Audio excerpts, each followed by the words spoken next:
Only $300. My dad scoffed while opening my gift. LENA covers mom's entire life.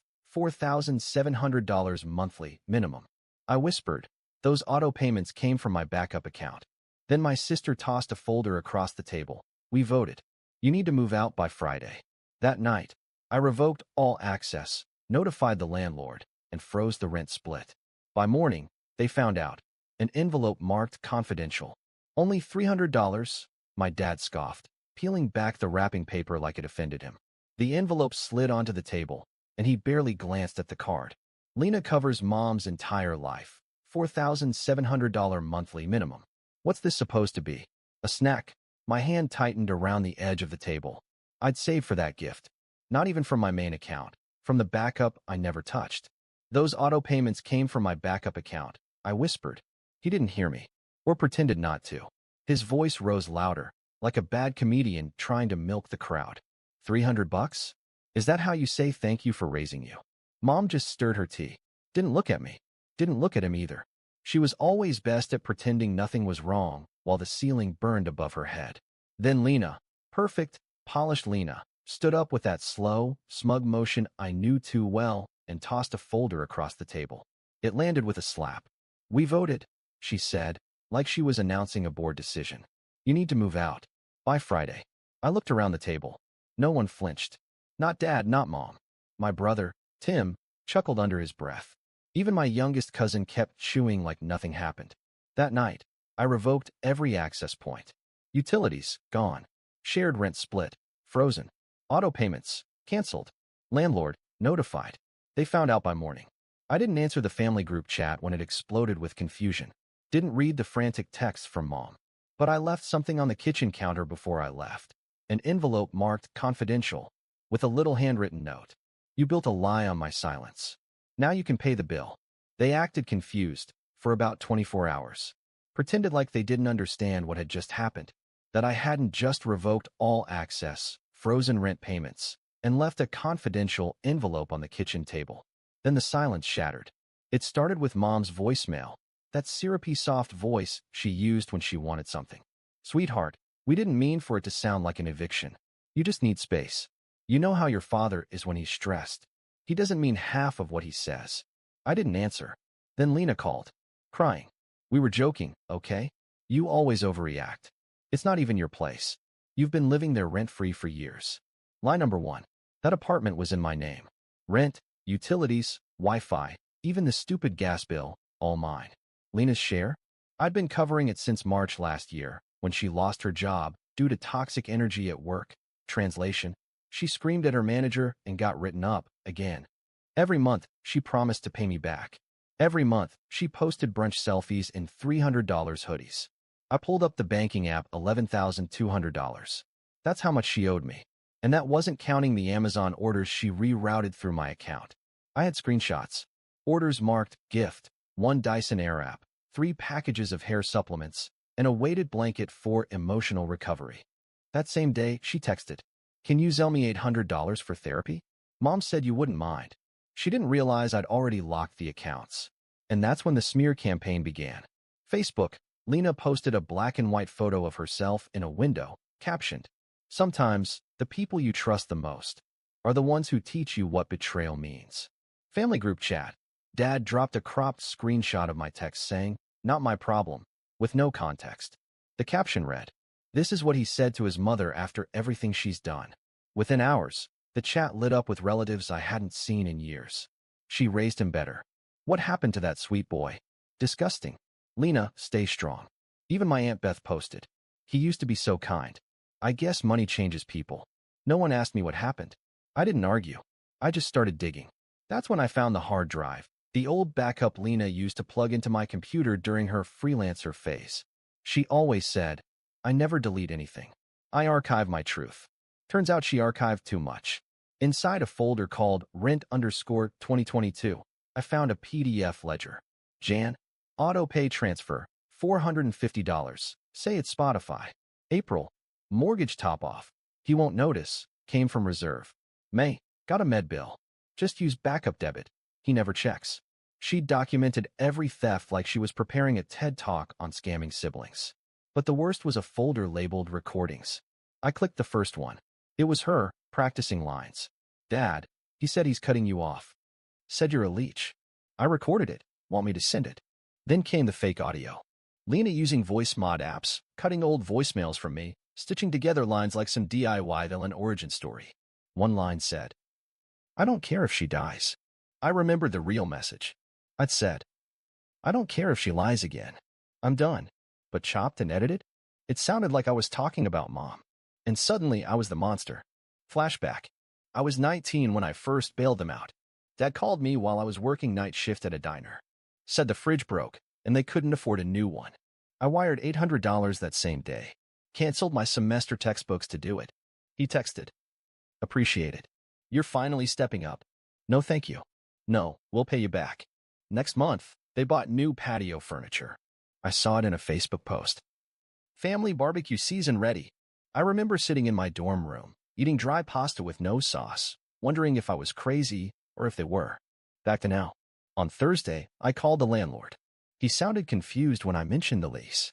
Oh, your sister told me you were moving to Seattle. Said she'd be taking over payments. She hadn't even told me she was trying to take the apartment. Just marched in with a fake story, assumed I'd roll over, like always. I sent him the receipts, the utilities, the texts, even a voice memo where Mom literally said, He always covers the rent. Lena can't handle those things. Lease reassignment? Canceled. But they didn't stop. Dad posted on his Facebook timeline.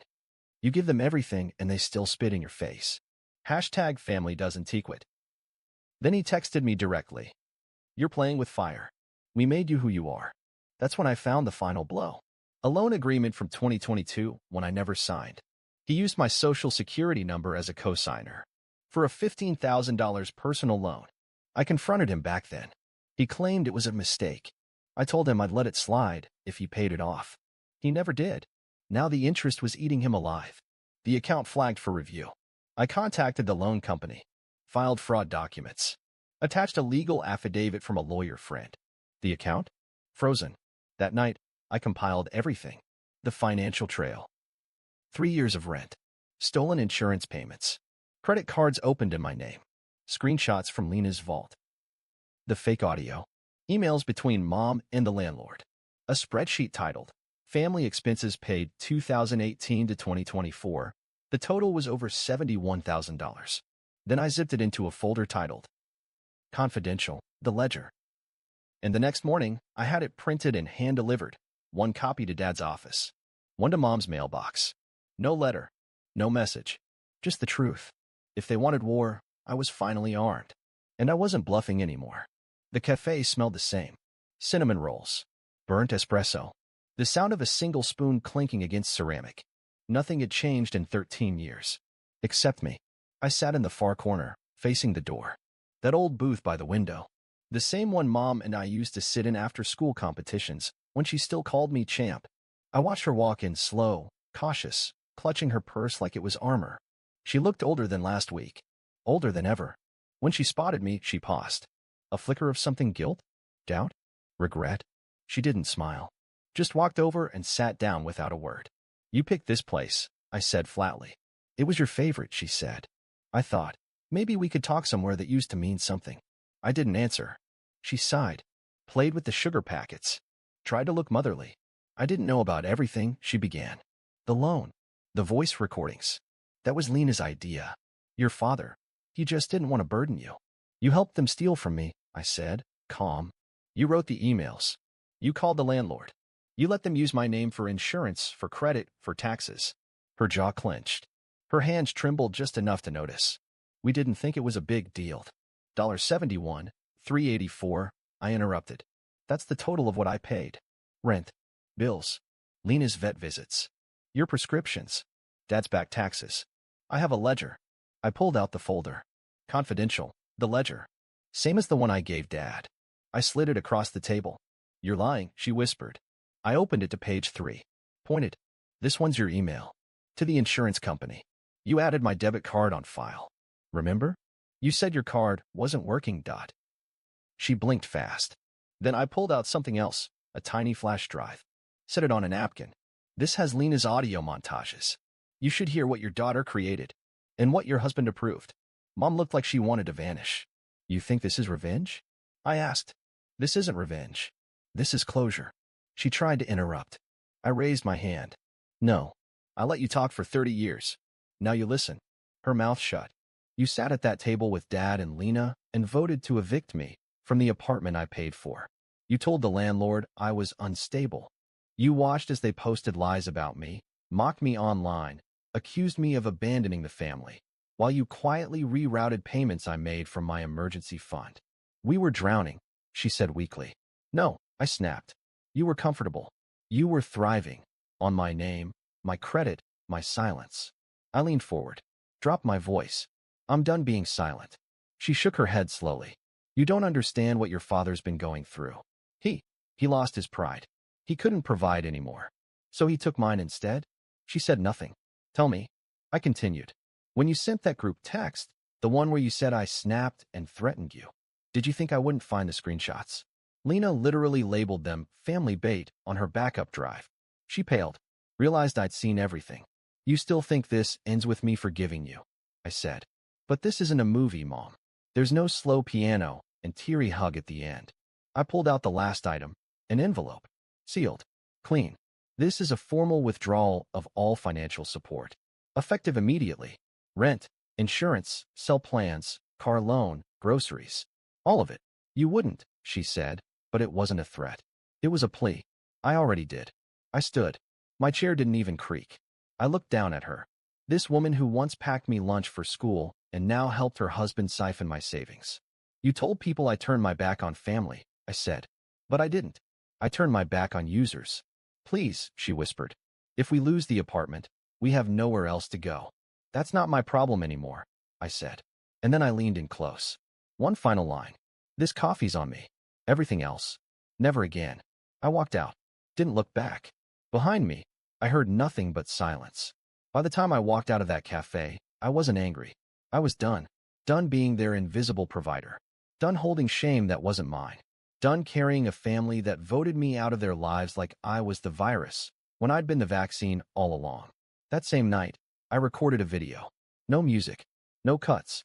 No dramatic lighting. Just me. A single shot, facing the camera in my new apartment. The one no one in the family had ever seen.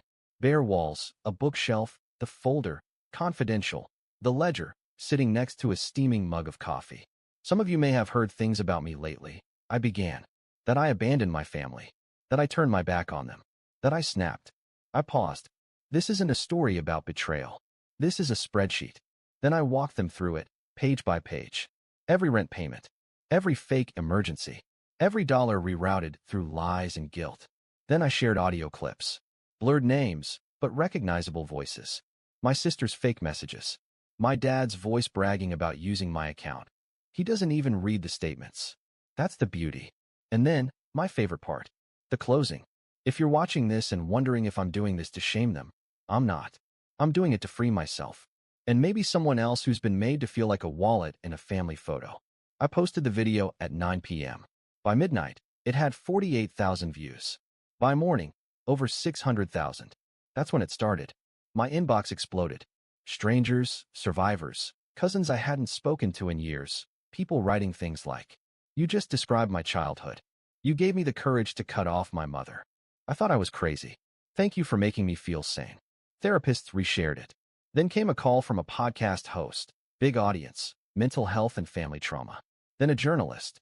Then a lawyer, not mine, who offered to help me go after the fraudulent accounts. Then a message from Jake, my sister's ex. "What you did, it lit a match. And guess what? She's burning everything trying to put it out." I didn't respond to any of the family's messages. Not the voicemail from Dad. "You think you look strong, but this is pathetic." Not the text from Lena. "Please take it down. I'm losing everything." Not even the email from Mom. "You proved your point. Now can we stop this?" Because it wasn't about a point anymore. It was about reality. One they couldn't lie their way out of anymore. A week later, I launched something new. A clean, minimal website. A digital shelter for people used by those closest to them. It wasn't a nonprofit. Not yet.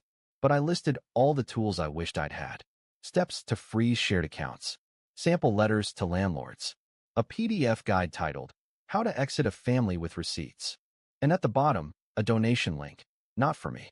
For a Real Foundation that supports adults recovering from family-based financial abuse. The site blew up. Within 72 hours, over $14,000 was raised. Someone designed merch. T-shirts that said, "Blood is not equal to debt." Mugs, "Confidential, The Ledger." Hoodies, "I'm not your ATM." Then came the most satisfying part. A friend from high school sent me a link. It was my dad's Facebook. He'd posted a video, grainy, filmed from his car. He tried to explain his side. Said I was always difficult. He claimed I was unstable to discredit me. Said the video I made was doctored. Said LENA was going through something. It had 4 likes. All bots. The top comment? "You taught him everything he knows, especially how to walk away." A few days later, I drove back to the house. Not to go in, just to stand across the street. It was dusk. Lights were off. No music. No laughter. No fake family dinners. The garden was overgrown. The trash bins overflowing. The place looked like it was trying to forget itself. I dropped one last envelope in their mailbox. Inside, a photocopy of the final withdrawal form. Signed. Notarized.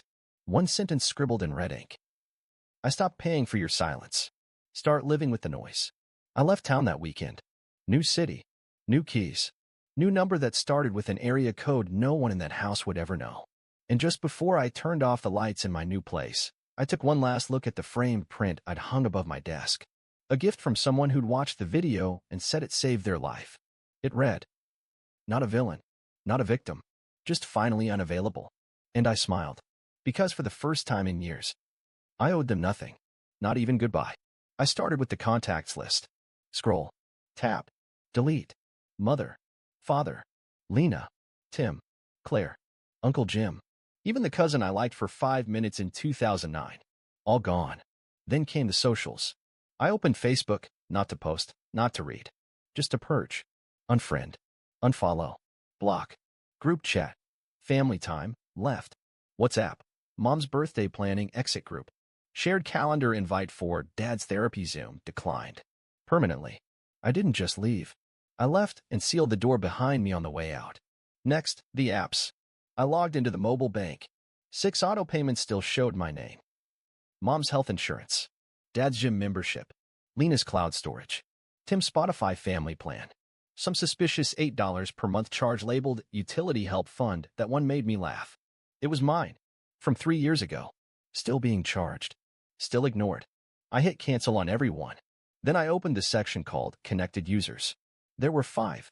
Remove. Remove. Remove. Remove. Remove. The confirmation message popped up. "Are you sure you want to revoke all access for these users?" I stared at the screen. Yes, I'm sure. That night I came home and started cleaning. Not normal cleaning. Not Swiffer and Go. I mean ritual-grade purification.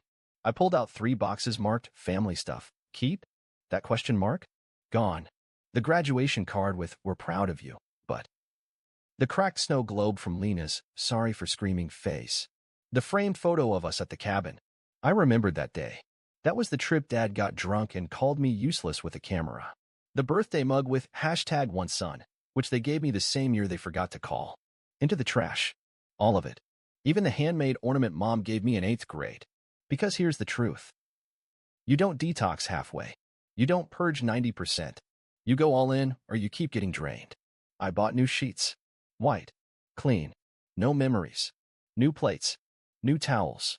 New scent for the diffuser, citrus and rosemary. No cinnamon. No reminders of her kitchen. I rearranged the furniture. Flipped the desk around. Put my bed by the window.